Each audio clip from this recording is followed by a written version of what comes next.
Olá, querido irmão, querida irmã, como vai você nesse dia? Eu espero que muito bem. Vamos juntos dar continuidade ao estudo dos Salmos. Já estamos no Salmo de número 41 e é um privilégio poder estar com você aqui realizando este estudo.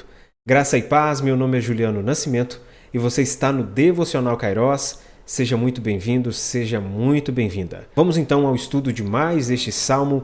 O salmo de número 41 já está aqui em tela. Este é o último salmo do livro 1 dos Salmos. Não sei se você sabe, mas o que nós conhecemos hoje como livro dos Salmos, ele era tradicionalmente separado, dividido em 5 partes. E essa primeira parte inclui o capítulo 1 até o capítulo 41 dos Salmos, que é este que nós estamos lendo hoje. E essas 5 partes do livro de Salmos sempre terminam com uma doxologia, ou seja, uma bênção, um louvor a Deus, uma proclamação de louvor e adoração a Deus, e você vai perceber isso comigo quando nós chegarmos no verso 13. Eu separei ele em 3 partes. A primeira parte, do verso 1 até o verso 3, nós percebemos um ensinamento do salmista, um ensinamento sobre a misericórdia de Deus.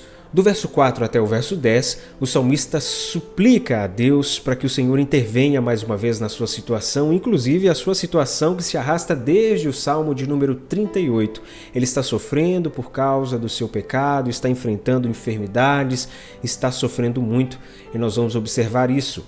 E do verso 11 até o verso 13 é um louvor a Deus pela cura. Ele recebe cura da parte do Senhor e se alegra com isso, então profere louvores ao Senhor alegremente, agradece ao Senhor pela cura. Vamos então fazer a leitura do verso 1 até o verso 3. Ele diz: Como é feliz aquele que se interessa pelo pobre!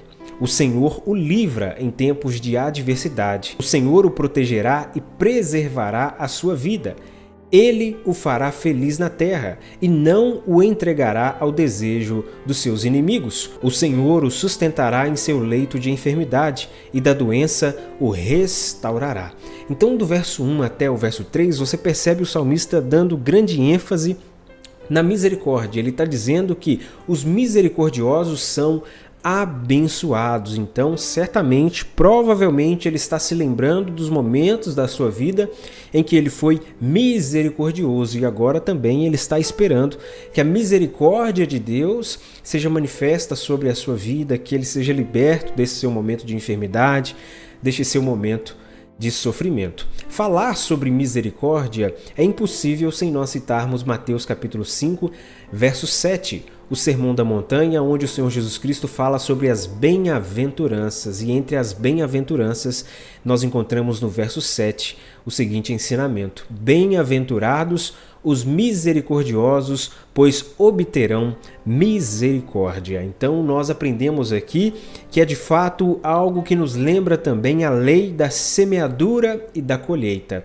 Aqueles que semeiam misericórdia, aqueles que plantam misericórdia, esses também receberão misericórdia. Aqueles que são misericordiosos, perdoadores para com os outros, esses também receberão essa misericórdia da parte de Deus. Então, querido irmão, querida irmã, como você tem tratado as pessoas? Como você tem tratado as pessoas ao seu redor? Você tem sido misericordioso, misericordiosa? Pois é, para você esperar misericórdia dos outros e principalmente da parte de Deus, você também precisa ser misericordioso, misericordiosa. Agora, depois desse belo ensinamento do salmista sobre a misericórdia, nós vamos perceber agora a sua súplica, o seu lamento diante de Deus por causa da sua enfermidade. O verso 4 até o verso 10, e no verso 4 ele diz: Eu disse, misericórdia, Senhor, cura-me, pois pequei contra ti. Perceba, destaquei aqui a palavra do salmista, pequei contra ti. Querido irmão, querida irmã, o salmista já entendeu que a confissão dos seus pecados é o caminho para a cura. E nós percebemos desde o Salmo de número 38, o salmista não fazendo questão de esconder as suas mazelas diante de Deus. Ele expõe sim o seu pecado, ele expõe em que errou diante de Deus, e assim também nós devemos fazer. A confissão dos nossos pecados é o caminho para a cura. Então perceba, ele diz, pequei contra o Senhor. Eu errei contra o Senhor, eu falhei contra o Senhor, eu pequei contra o Senhor. Tenha de misericórdia de mim, Ó Deus, aqueles que confessam seus pecados, abrem o seu coração diante de Deus, esses estão mais próximos de alcançarem a misericórdia diante do Senhor. Do verso 5 até o verso 9, nós percebemos que a situação do salmista era realmente algo deplorável. Os resultados do pecado na sua vida era algo terrível. E assim, de fato, querido irmão, querida irmã, são os resultados do pecado na vida de todas as pessoas sobre a face dessa terra. Assim é o pecado. Assim são os frutos do pecado, eles trazem sofrimento, eles levam à vergonha, eles levam ao abandono das pessoas que estão ao seu redor. O pecado leva as pessoas a uma situação muito triste. O pecado, ele é como se fosse uma bela maçã, muito vistosa, muito bonita, e que você se aproxima dessa maçã, você pega ela, ela parece firme, parece boa, mas quando você morde, essa maçã está envenenada, ela está podre por dentro. Assim é o pecado, ele nos ilude, o pecado ele nos cativa, mas logo que o pecado é consumado, ele gera morte, o pecado traz terríveis resultados sobre a vida das pessoas, e o salmista agora se vê nesta situação. Ele diz a partir do verso 5: os meus inimigos dizem maldosamente a meu respeito, quando ele vai morrer? Quando vai desaparecer o seu nome? Então perceba que os seus inimigos estavam se aproveitando dessa situação, estavam zombando da situação do salmista.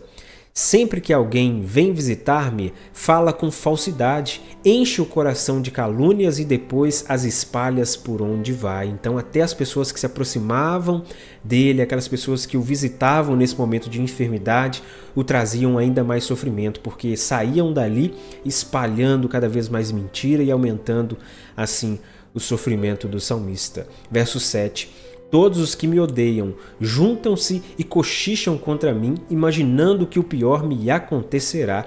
Uma praga terrível o derrubou, está de cama e jamais se levantará. Até o meu melhor amigo, em quem eu confiava e que partilhava do meu pão, voltou-se contra mim. Então perceba em que situação terrível este homem chegou, que situação terrível por causa do seu pecado, a ponto de as pessoas já estarem fazendo chacota com seu nome, já provavelmente ali entre eles, zombando da situação do salmista. Até os seus próprios amigos, aqueles que estavam perto dele, o seu amigo, alguém que ele confiava, o virou as costas, estava ali fazendo que o seu sofrimento aumentasse e aumentasse cada vez mais. Aqui é o salmista provando os terríveis prejuízos do pecado sobre a vida de uma pessoa. Mas no verso 10, nós observamos e aprendemos que só em Deus nós encontramos a misericórdia para a nossa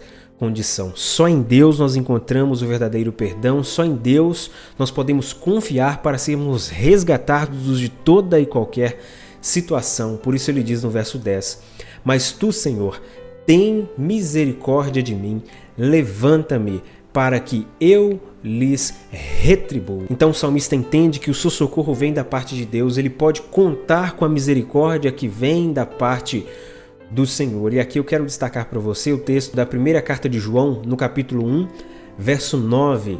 João diz o seguinte: se confessarmos os nossos pecados, ele é fiel e justo para perdoar os nossos pecados e nos purificar de toda injustiça. Querido irmão, querido irmão, o caminho da restauração, o caminho do perdão é o arrependimento e a confissão dos pecados. Tenha certeza, se nós confessarmos os nossos pecados, o Senhor é fiel e justo para perdoar os nossos pecados e nos purificar de toda a injustiça. O Senhor pode fazer com que toda aquela dor, todo aquele sofrimento seja renovado, seja transformado e que nós voltemos de fato a viver, porque no pecado não há vida. O pecado gera morte, o pecado traz profundo sofrimento. Então o caminho do conserto, o caminho é o arrependimento, é a confissão de pecados ao Senhor. E não tenha dúvida, Deus é misericordioso, o Senhor perdoa o nosso pecado. Não há pecado que o sangue de Jesus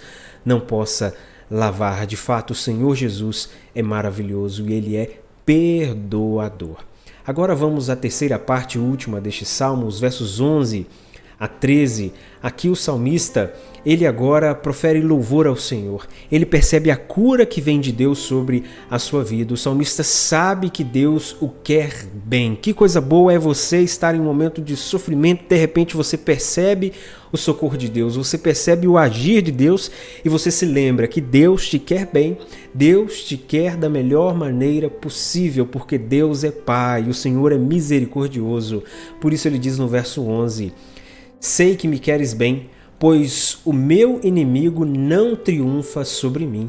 Por causa da minha integridade me sustens e me pões na tua presença para sempre. Então o salmista agora se acha seguro na presença de Deus e isso enche o seu coração de tanta felicidade, mas de tanta felicidade, que ele termina agora este salmo com uma doxologia que finaliza também este primeiro livro, ou esta primeira parte do livro dos Salmos. Verso 13: louvado seja o Senhor, o Deus de Israel, de eternidade a eternidade. Amém e amém. Perceba que ele termina agora louvando a Deus, ele termina glorificando ao Senhor, que é digno de toda honra e de toda glória. Ele venceu mais uma batalha, ele superou mais uma situação de sofrimento porque escolheu confiar em Deus, abriu o seu coração diante de Deus, quebrantou o seu coração diante de Deus, confessou o seu pecado, foi perdoado, restaurado pelo Senhor. Por isso ele louva. Louvado seja o Senhor, o Deus de Israel, de eternidade a eternidade. Amém e amém. Querido irmão, querida irmã, é bom que nós finalizemos os nossos dias, os nossos desafios diários, também com uma doxologia, com um louvor a Deus. Você tem esse costume? Termine o seu dia louvando a Deus. Encerre o seu dia louvando ao Senhor, agradecendo a Deus, engrandecendo o nome do Senhor, que é digno de toda honra e de toda glória. Você venceu uma nova etapa na sua vida, uma nova etapa no seu trabalho. Glorifique o nome do Senhor. Louvado seja Deus. Então, recapitulando as nossas lições aqui do Salmo 41 no dia de hoje. A primeira, o pecado, ele traz sofrimento. O pecado, ele arruína por completo a vida de uma pessoa e essa pessoa precisa se achegar a Deus para que seja restaurada. E esta é a segunda lição. A cura sobre os prejuízos do pecado, ela vem de um arrependimento genuíno, de uma confissão verdadeira diante de Deus, um arrependimento verdadeiro e um clamor a Jesus Cristo por perdão. Então guarde isso no seu coração. Você pecou contra Deus? Não se afaste dos caminhos do Senhor, mas se arrependa. Peça perdão a Deus, peça para que Deus restaure a sua vida e que você continue caminhando sem cair de novo neste mesmo pecado, sem falhar de novo nessa mesma situação, mas que você avance. E a terceira lição é que Deus, ele quer tratar a nossa vida. O Senhor tem profundo interesse no nosso resgate. Perceba que desde Gênesis, com o pecado de Adão e Eva, é Deus que vem ao encontro de Adão e pergunta: Adão, onde é que você está? Você pecou, você me desobedeceu, onde é que você está, Adão? É Deus que promove o encontro, é o Senhor que age ativamente na restauração da humanidade. É Ele que promete, o Senhor Jesus Cristo, a descendência da mulher, aquele que pisaria na cabeça da serpente, aquele que aniquilaria com o pecado, aquele que derrotaria com o pecado. A iniciativa de resgate da humanidade vem do próprio Deus. Jesus Cristo se fez carne, habitou entre nós. O Senhor, Ele quer tratar a nossa vida. O Senhor tem profundo interesse na restauração de todo aquele que crer. Por isso, não permita que Satanás te afaste da presença de Deus, mas permita que o Espírito Santo quebrante o seu coração a todo tempo, a fim de que você seja transformado, transformada para a glória de Deus. Não seja refém do pecado, mas seja vitorioso, vitoriosa em Cristo Jesus. Que Deus abençoe a sua vida, permitindo o Senhor. Nós começamos amanhã o estudo do Salmo 42, a segunda parte dos Salmos ou o segundo livro dos Salmos. Até lá, Deus abençoe a sua vida.